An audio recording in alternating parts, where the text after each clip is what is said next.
This is the Cape Canaveral Space Force Station in Florida.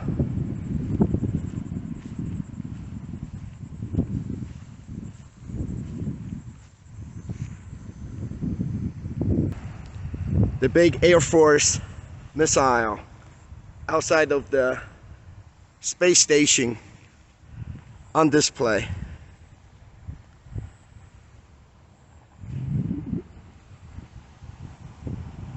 Nice weather here.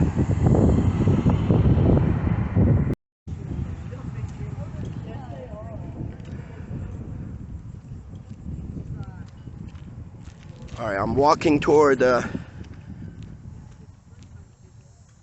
Space Force Museum.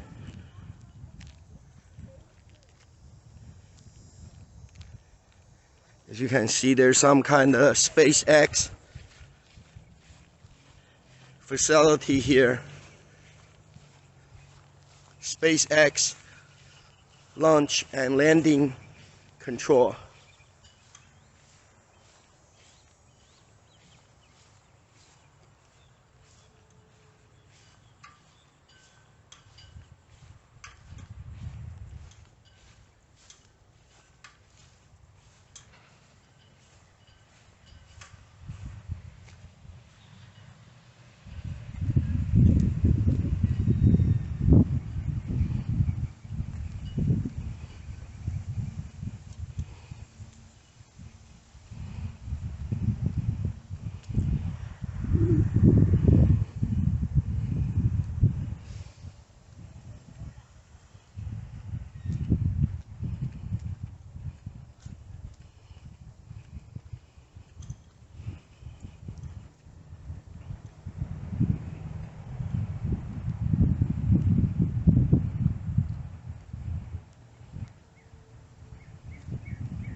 If you guys, before, when this is all done, you can gather your whole crew up. If you want pictures in front of anything, let me know.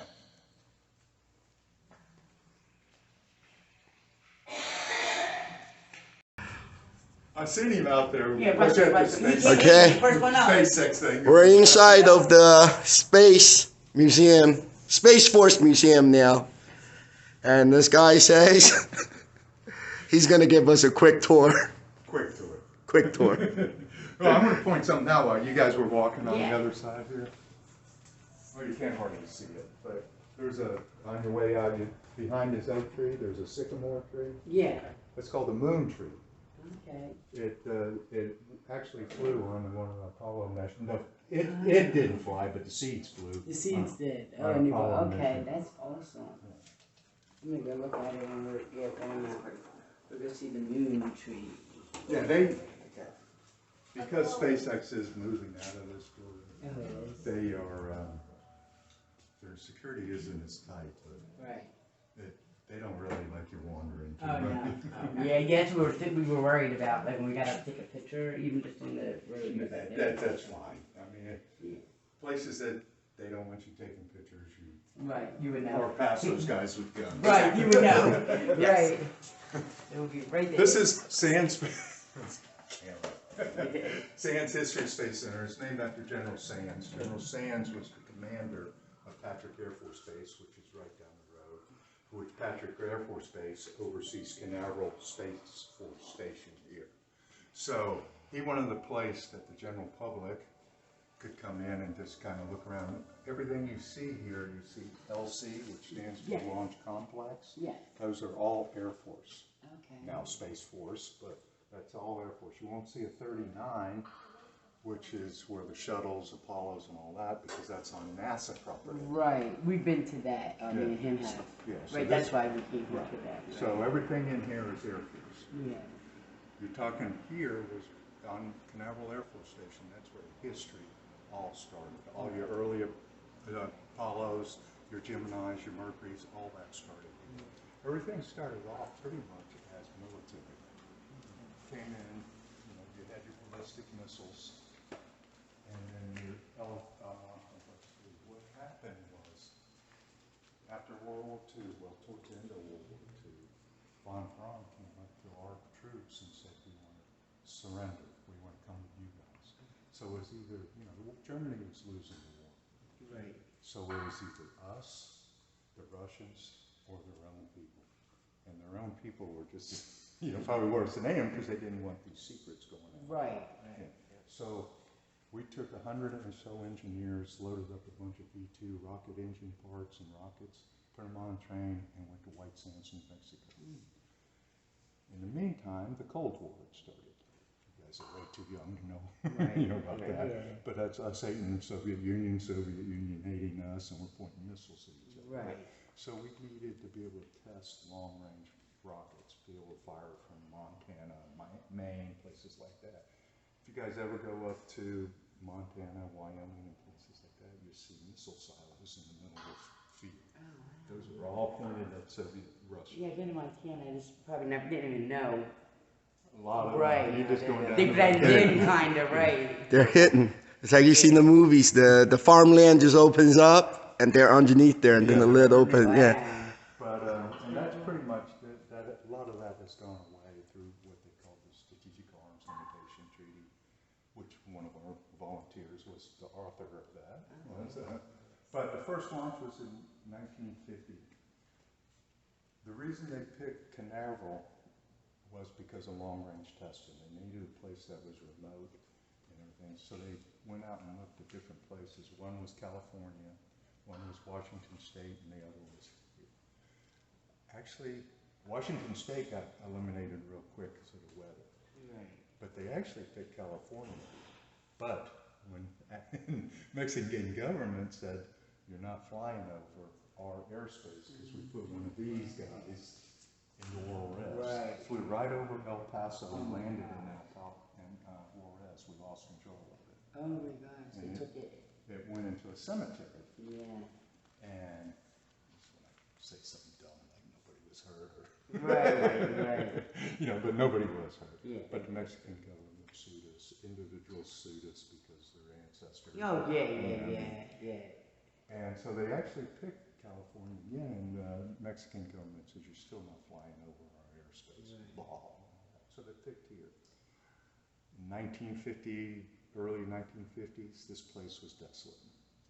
The government owned the land where the lighthouse is. Right. There was a railroad. Flagler had a railroad that came all the way down, and there was roads coming in here. Right. But there were towns, there was people, there was other things. So what they would do is they'd come in and they would load people up on buses and take them to Cocoa, across the river. Yeah. You guys been to Cocoa Yeah, Village? Cocoa Beach. Cocoa Village. Oh, Village. No, I don't think No, I have. pretty neat place, but Yeah. old shops. And Oh, maybe we have, but we stayed at Cocoa Beach. It's like close It's different to than there, Cocoa Beach. but it's different. Okay. No, I don't think we'll I don't have think been we went there. there. It's No. 2 rivers over. Yeah, okay, no. But they would bus everybody there, and then after launch, they'd bus them back. Okay.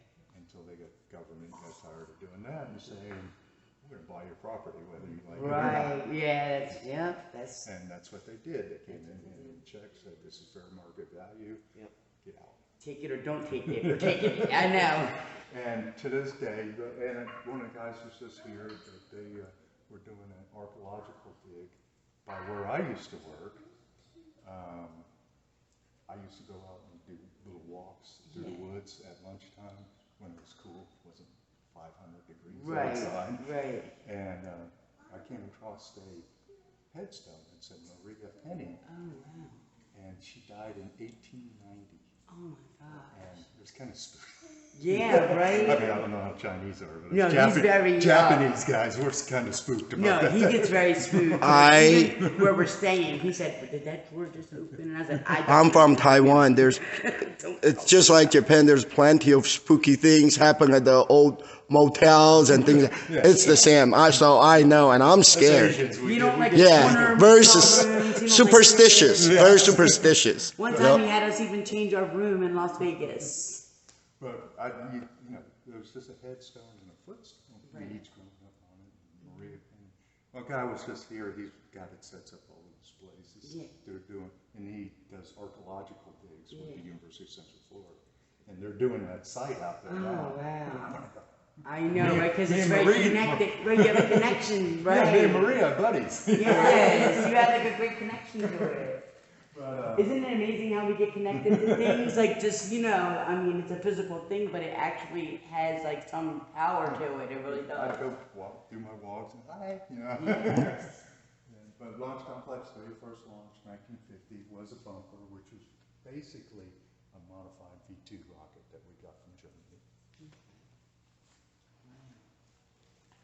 This is a Mercury boiler plate.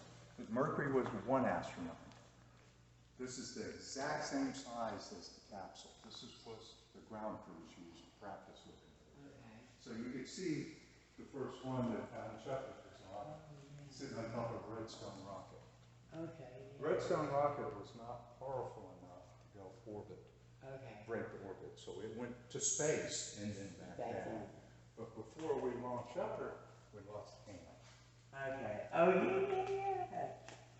Ham was a chimpanzee that they bought a bunch of them from a animal trader in Miami. Yeah. And they took them to New Mexico, Holm Air Force Base.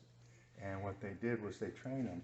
And in the training, this couch that he's in had a top and it had a series of lights. So he had to pull levers when these lights weren't, because we did not know what it was like to go in space. Right. We didn't know what the G-force was going to do. We didn't know what weightlessness was going to do. We didn't know any of that stuff. Performed perfect. Wow. Ham was really a nice guy. Yeah. Nice guy. You look at the pictures of Ham, and he only has one tether on his arm. Love people. But they got that capsule back, not this one, but one exactly like that. Yeah. Put it on a Navy ship, took him out, and then they said, let's put him back in for photos. He wouldn't be back in. He went ballistic. So he didn't. Yeah, it was uncomfortable. Like something bothered him. Or, Well, going into space. yes. Yes. Oh, yeah. I can imagine, right? And I just, out of 100 or so chimpanzees that trained, he was first in class, which means he wasn't a dummy. Right. Absolutely right. So, He had a top level, right? but That's amazing. Talk about we're being superstitious and, we're scared of all that haunting stuff. Have you heard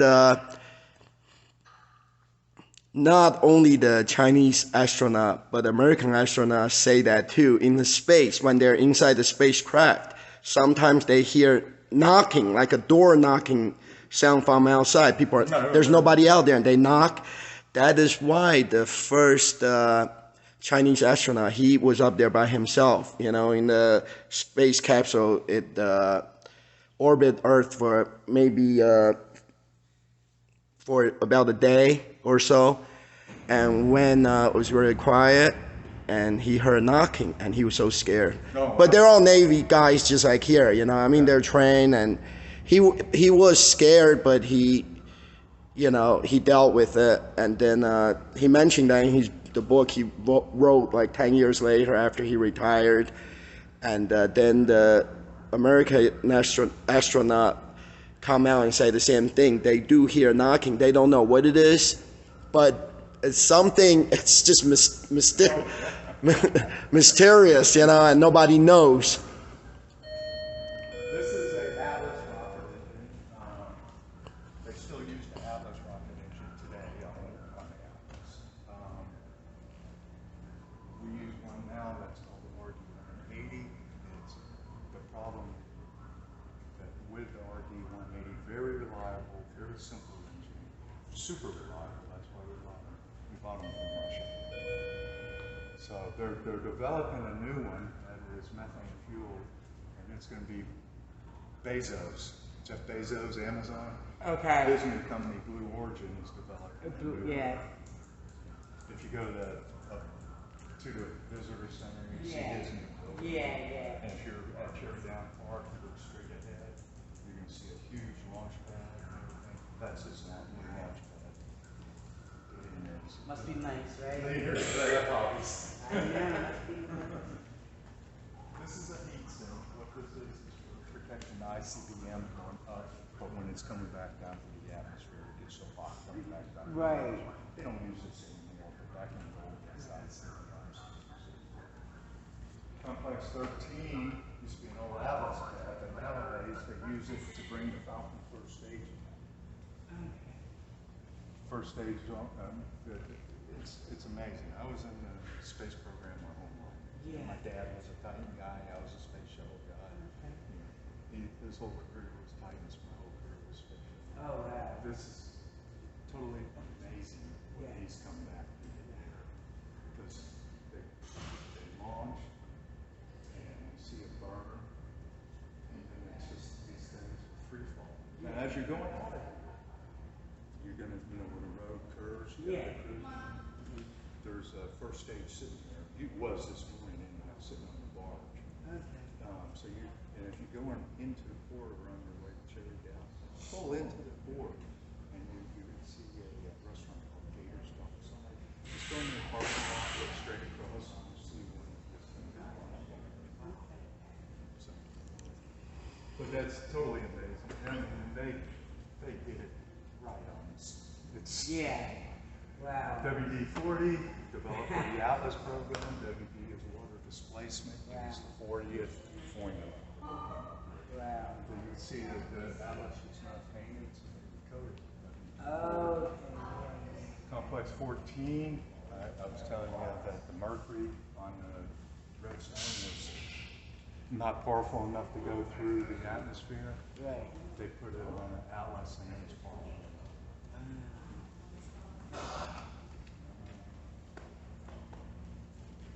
19, that's the Gemini. Gemini's two astronauts. The objectives was to be able to, I was at NT said we're going to go to the moon. Yeah. So Gemini, objectives was to go up with another vehicle, to be able to dock with another vehicle, and be able to leave the confines of the space. This is one of the original consoles. That's the old, yeah, one of the original. This is how they used to view them from the block out periscopes. Yeah, there's a picture of it. Equipment.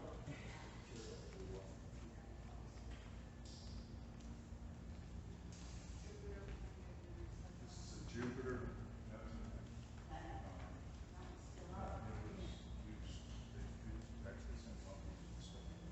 This is what our first satellite in space was used. And when the Russians had already sent up a couple of program things, Sputnik and Sputnik 2, they had actually even sent a dog up.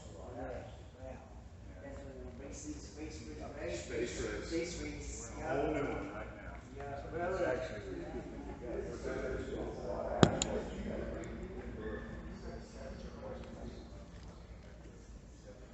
Yeah, I think so.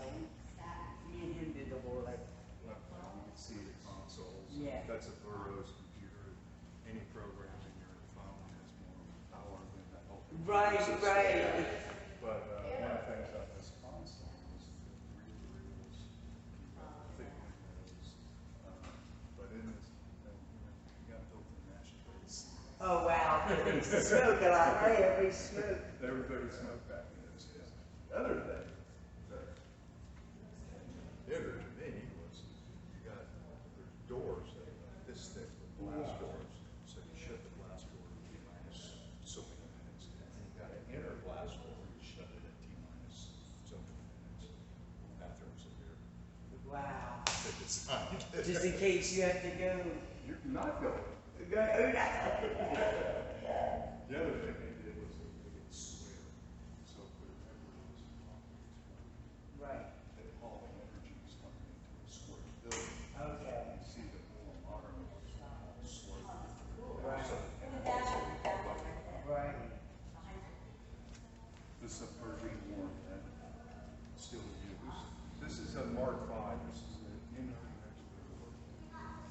It was launched from Vandenberg Air Force Base in California. And we were talking about Montana. Yeah. They had silos. Well, they actually tested the silos here. They dug them. It looks exactly, you look at it now, you drive by there and it's exactly the same as when they were there. Right. But you can sit there and you can hear the ocean. Well, Mom, I got a So, scavenger hunt. Okay. Oh, nice. So there's actually, that's an engineering feat in itself that you're digging that deep right next to the ocean. Right. The other thing is, you guys remember Challenger? Yeah. Challenger went up, Yeah. cold January morning, it exploded. Yeah. That's what Challenger Yep. buried is in the Yeah. silos. We were in school. I was in school, yeah. That was They showed that, yeah, they broadcasted that, right? But that's when they broadcasted that exploded. oh yeah, Yeah, because there I was a remember. school teacher on It was one of the first times they were broadcasting. Yeah, they put Krista McCall. Comcast into the schools and stuff. Yeah. That was super sad to me It was. because it was a booster issue, and I was a booster guy. Oh man, right? So right. Yeah, So you really have like a and I worked at a hangar, remember the boosters came back and we would clean them and disassemble them and everything. We were actually seeing burn through a little before, but never really thought much right. about it. But it Yeah. was so cold, unseasonably cold for Right. Florida. Right. And the rubber O-rings in there, that's a real. That was so sad. Oh, it was very fun. Complex 34 was Star Apollo, which is the 3 astronauts. These 3 guys, Jackie, Chris, and White, they were sitting there doing a countdown demonstration test. Actually, they do everything to fire the engines. There was a spark, pure oxygen environment, and all 3 of them used a fire they could not escape from. But this is pretty cool. We got Kennedy, Johnson. Oh, that's nice. McIntyre, you guys are too young for that, but that was the guy running Vietnam, flung through. Oh my gosh, that's amazing. All that power on them, right? This is what's going to launch tonight. Okay. This is the Delta Heavy. There's only one more launch of the Delta Heavy. It's going to be replaced by a rocket called the Vulcan. But just to put this in perspective, the fairing that's here, Yeah. a school bus could fit inside of it. Oh wow. But this is what you'll see tonight. And this is that. They still use it October 6th. But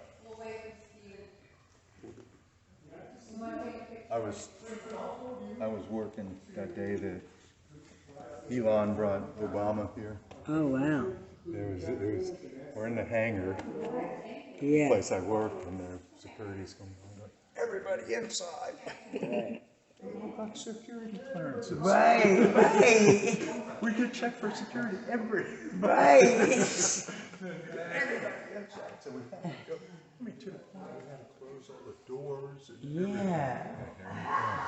we're having to peek out a window to Right. see them Just to see come by. them. Right. You worked there and couldn't even like meet them. Right. Yeah, that's crazy. That is crazy.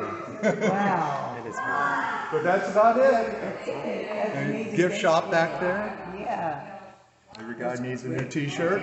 Yes. Yes. Thank you so much for the narration. Thank you. That's the SpaceX Falcon rocket, first stage booster that returned